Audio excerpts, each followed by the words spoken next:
Pero bueno, vámonos con don Juan Pablo López Banda. Don Juan Pablo, buenos días. Muy buenos días, señora. Muchísimas gracias por acompañarnos después de unas vacaciones que unas nos tomamos, merecidas, unas merecidas vacaciones para usted y sobre para todo el auditorio, sobre todo el auditorio que también merece descansar. De nosotros. Exactamente. Don Juan Pablo, pues a nivel nacional, ¿qué tenemos? Mire, yo traigo el tema que se estaba manejando a nivel nacional y yo saqué de mi archivo un ilustre personaje de la vida política de este país, que fue don Luis Cabrera. Fue un hombre muy combativo, muy honesto, y fue diputado federal allá en los tiempos de Carranza, y a él le adjudican una simpática anécdota que nos dice que saqueadores y sinvergüenzas son figuras permanentes en nuestra clase política, y esto nos viene a decir que pues, no hay nada nuevo, sobre todo ahora en los temas del exgobernador de Aguascalientes, el señor Granier, al que le acaban de incautar sus cuentas según la orden de la PGR. Y bueno, la anécdota dice muy claramente, cuando él acusó a un compañero de cámara en aquellos tiempos, lo acusaba de sinvergüenza y saqueador, de ratero, y entonces el aludido le gritó en la cámara: pruebas de lo que me estás acusando. Y don Luis tomó la tribuna y le dijo: te estoy acusando de ratero, no de pen. Así es que ese es el asunto que nos viene a decir que el asunto que mientras se enfoque a revisar las auditorías a los exfuncionarios, a exgobernadores, a exalcaldes, mientras el objetivo sea pasar a revisar los resultados de las comisiones y de las auditorías estatales, bueno, nunca van a encontrar nada, porque precisamente son sinvergüenzas, no pendientes, no tontos, y entonces no van a encontrar nada. Yo considero que si realmente se quiere castigar y perseguir a estas gentes, se debe llamar a los exgobernadores y se les deben incautar los bienes y cuentas bancarias, así como lo están haciendo con el señor Granier, y que en la medida de que estos justifiquen la manera o la forma en que esos bienes fueron adquiridos, entonces les sean liberados. La auditoría fiscal en las cuentas y bienes de los políticos saqueadores debe aplicarse. Recordemos aquel gángster, aquel capo de capo, Alfonso Al Capone, en el vecino estado, en el vecino país del norte. Fue precisamente perseguido durante muchos años, acusado de contrabando, acusado de asesinatos, extorsiones, sin embargo nunca pudieron hacerle nada, hasta que alguien, aquel señor Netzel de los Intocables, se le ocurrió acusarlo de evasión fiscal. Y creo que ese es el camino y es el recurso que queda para que el gobierno, la PGR sobre todo, acuse a los exfuncionarios que están señalados ya, y que muestran una evidente y opulenta riqueza, pues debe de acusárseles de evasión fiscal, debe ser esa forma de investigarlos y entonces poder procesarlos, porque mientras estén revisando auditorías y más auditorías, nunca van a encontrar una forma efectiva de castigarlos, porque, como dijo don Luis Cabrera, están acusados de rateros, pero no de tontos. Claro. Así es que debe de aplicarse las auditorías fiscales a los exfuncionarios.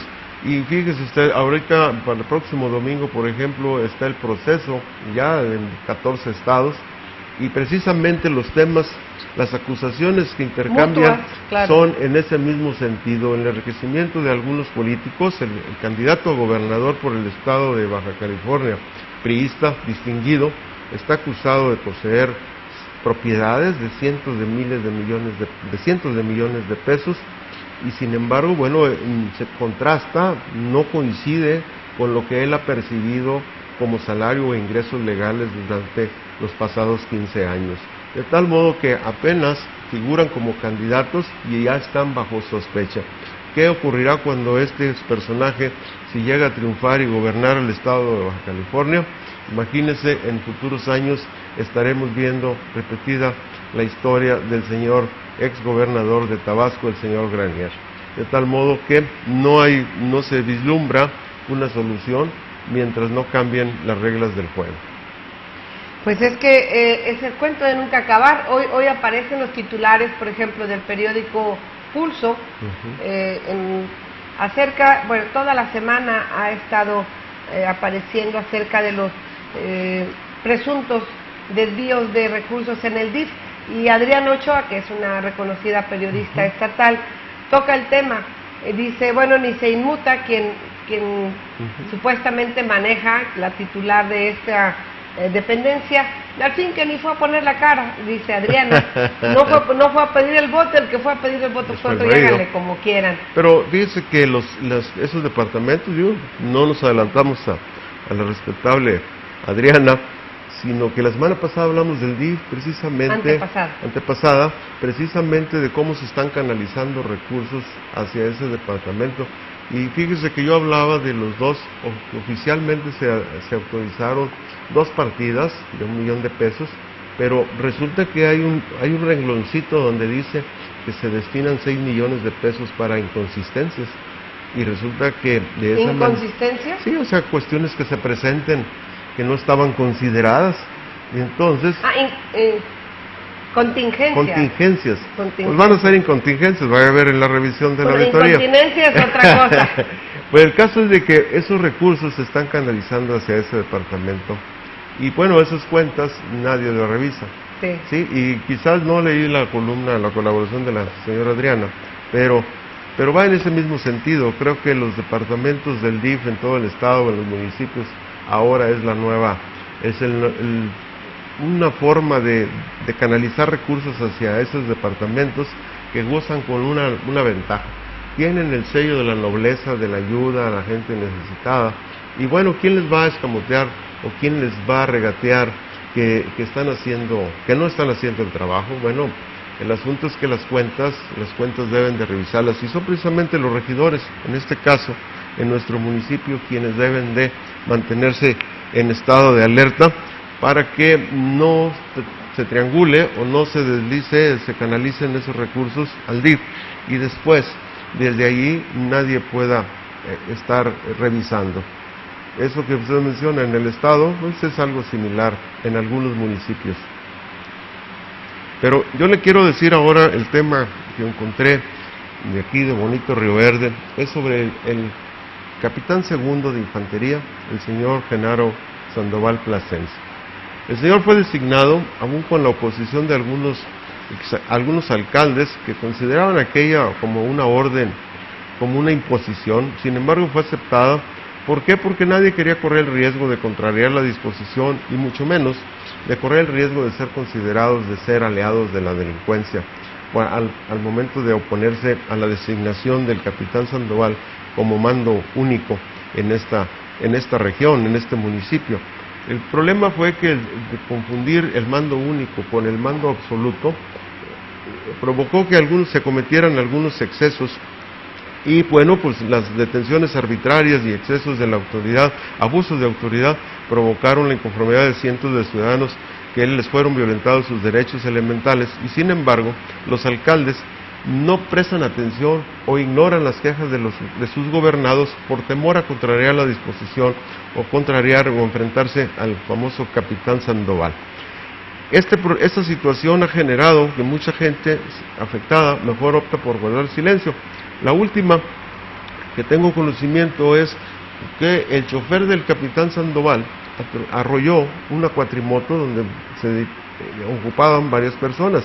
A esas personas se les detuvo, se les intentó cambiar el peritaje, se les prometió después, ya cuando la evidencia daba señales de que el error había sido del chofer del capitán, entonces se les prometió cubrirle los gastos y resarcirle los daños.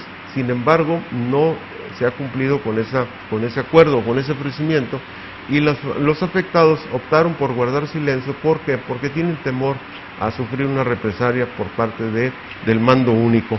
De tal modo que esa es la razón por la que mucha gente guarda silencio. Pero no todos, de suerte, no todos han guardado silencio a los excesos del capitán segundo de infantería, que normalmente se dirige en una camioneta gris, ya famosa, no la del corrido aquel de la camioneta gris, sino una camioneta que no presenta ningún logotipo que le identifique como patrulla, sino que aun cuando porta placas oficiales, es cierto, debe de presentarse ante la sociedad como como un parte de la policía de la Dirección de Seguridad y debe presentar sus logotipos para su fácil identificación. Bueno, el caso es que no todos están dispuestos a guardar silencio y por eso un padre de familia, vecino de la colonia San Rafael, presentó desde el año pasado, fíjese usted, una queja ante la Comisión de Derechos Humanos. Y como la justicia es lenta, hasta este año, en marzo, se le dio cumplimiento y se dio la resolución. La historia es muy triste y es muy lamentable. Los acusados por esta familia resultaron ser precisamente el capitán Sandoval, Juan Ibarra, Jacobo Noyola y Ernesto Santana Méndez. La historia, como le digo, es muy lamentable y la narra, y le voy a leer una parte porque está compuesta más de 30 hojas de tamaño carta y es muy extensa, pero en una de las partes narra lo principal. El pasado 29 de abril, está hablando del 2012, dice, siendo aproximadamente las 22:30 horas de la noche, las 22:30 horas, me encontraba en mi domicilio. En ese momento, un menor de edad que desconozco tocó la puerta de domicilio, me indicó que mis hijos, a los que fueron, vamos a decir, para borrar el nombre y evitar la represalia, fueron nominados B2 y V1 y V2. Estos se encontraban lesionados en la calle Ruiz Cortines, cerca de la Sequia, por lo que inmediatamente tomé mi bicicleta y me dirigí al lugar que estaba a 10 minutos de distancia. Cuando llego había muchos elementos de seguridad pública municipal, sin que tuvieran un control del área. No me dejaban acercar a mis hijos y como pude, pasé y llegué hasta donde estaba uno de ellos y le pregunté sobre su hermano. Él me señaló hacia donde estaba el hermano, aproximadamente a 4 metros de distancia.